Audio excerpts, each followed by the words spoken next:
Hello. Today Yeah. I have Amanda, which is a special guest, as part of our Building Resilient Workforce series. So, Amanda, tell us about yourself. Hi Ali. Hi everybody. So my name's Amanda Bulow. I've worked in the construction industry for over 20 years. Procurement and residential estimating is my gig. So if you want to know how many bricks are in your home, how many cubic meters of concrete, I'm your girl. Mhm. And then in the last 5 years, I started a not-for-profit called Awesome Women in Construction, supporting women in construction. So we cover a lot of aspects, and it's a fabulous community and a really diverse group of members. Mm-hmm. And like one of the reasons why I keep leaning back on inviting you to series, Yeah. because this one's an interesting one. Like I was promoting it to our network where, hey, everyone that's interviewed here could be potential collaborators because we're all Mm-hmm. mental health and wellbeing aligned. And in Yeah. some ways, like that's why I keep inviting you, is because there is an interest or an area when it comes to workplace mental health that you're oh so curious about. Do you have a story there? Or why Um, does that resonate with you? so it's probably having seen the I'm going to say the growth and development of the construction industry over the last 20 years. When I Mm. started, we got the flu. We take our box of eucalyptus Kleenex tissues to the office with our box of Codral, and we'd suck it up and we'd push on, right? Mm. And over the years, and this is one thing that COVID for me has been a positive in that, that's not accepted anymore. It's not Yeah. acceptable to come to work that unwell. And, Mm. that's a great thing. And this whole mantra of having to take a teaspoon of concrete or put your big girl pants on and just suck it up, it's Mm. shifting. It's not Mm. changed, but we have to shift 20 years of conversation and shift a language that has been so prevalent in the industry that it will take time. But it Mm. is good to Mm. see that it's happening.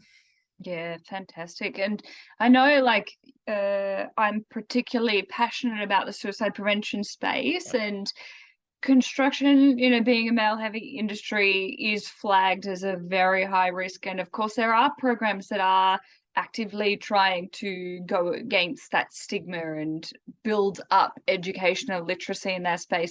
But what I love about you is you also have the agenda of women in work, because you're, Yeah. building this army of supporters to advocate for a voice for women. And of Yep. course, women have, interestingly, in the workplace, women have quite high statistics of mental health issues. I read up once, they were saying that, believe it or not, women are less likely to speak up about their mental health in that workplace setting due to barriers and stigmas such as the fear of, if I speak up about it, I'm going to be seen as someone who can't take this workload, or that if I have my priorities focusing on my children and family rather than spot on at work, I might not be up for that promotion, etc. So it does Yeah. build some pretty concerning risks that women would face in a workplace Yeah. setting.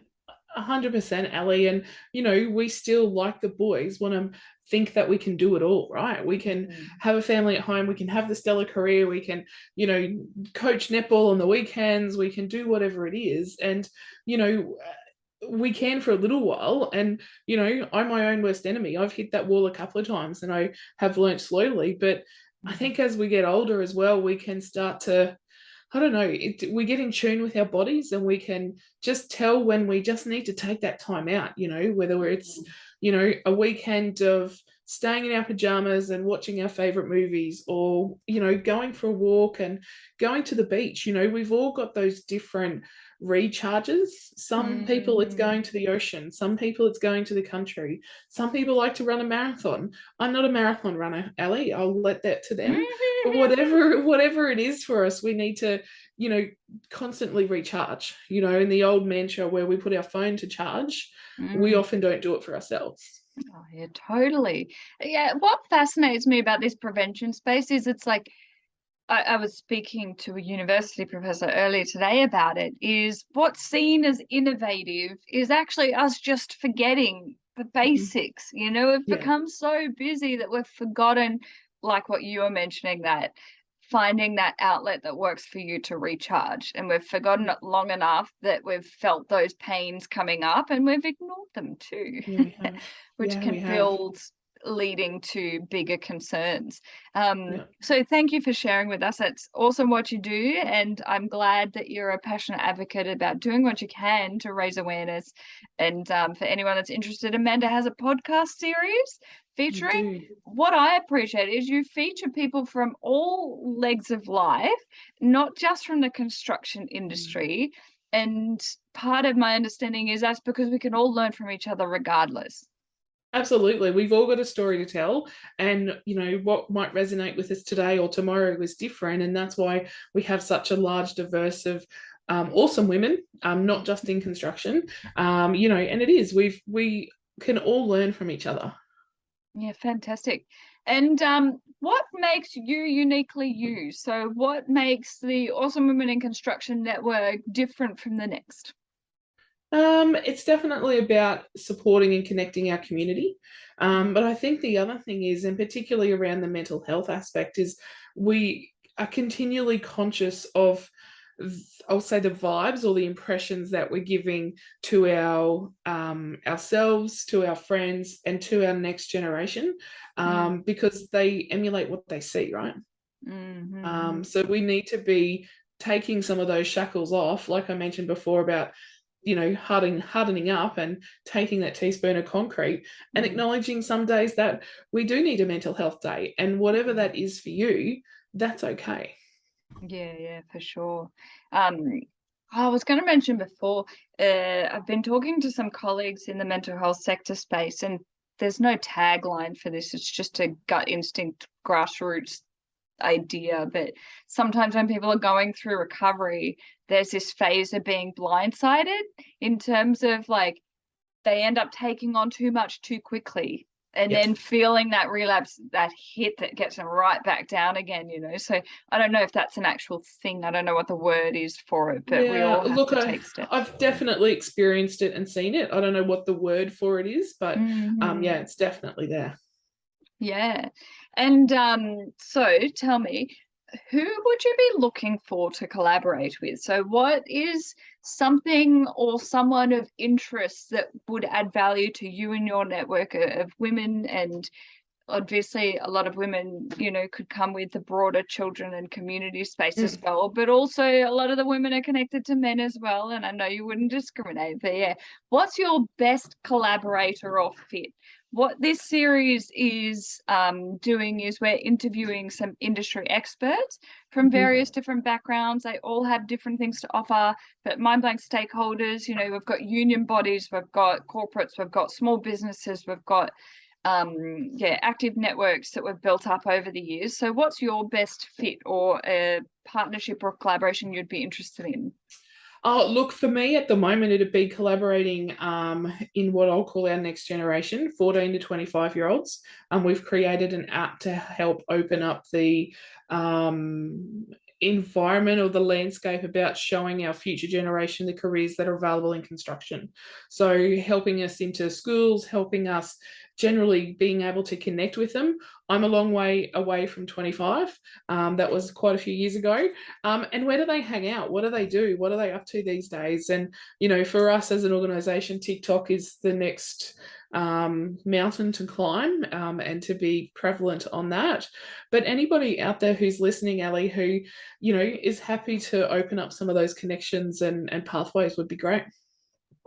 Yeah, for sure. And of course, that we do have an active network in the children and youth space. So I'll certainly refer a lot of contacts out your way. Yeah, fantastic. And in the workplace mental health space, who would you be looking for your podcast? For our podcast, people that have got their own story. We all relate that so much better when we've got someone's got their own story and how they've recovered and what they're doing now. And, particularly for our fabulous group of accidental office managers. So they're our tradie wives. Their isolation is real. They're generally, our, group or target, you know, generally they've got 2 kids under 5, they're working from home, they're living at home. You know, sometimes the furthest they travel is taking their kids to school each day.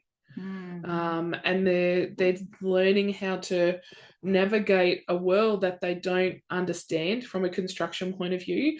And most of the time, these women have had stellar careers before having children, and slowly but surely they're working in the business. And you know, somebody who's out there that can help some of these ladies navigate some of those potholes or help jump over those fences. And it can be anything from, you know, resilience for themselves. Maybe it's in the bookkeeping space, maybe it's in the legal space. It could be anything, right? So if you love working with small to medium businesses and love to see them succeed, we'd love to have a chat with you.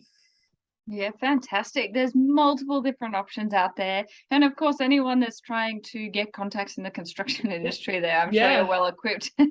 Absolutely. Happy to help. Fantastic. Thank you so much for being part of this series. And I look forward to interviewing some of our other guests and bringing more experts on the forefront to continue the conversation of building resilient workforces, which is where we want to go with our medium to long-term planning. Absolutely. Thanks for your time, Ellie. Thanks, Amanda.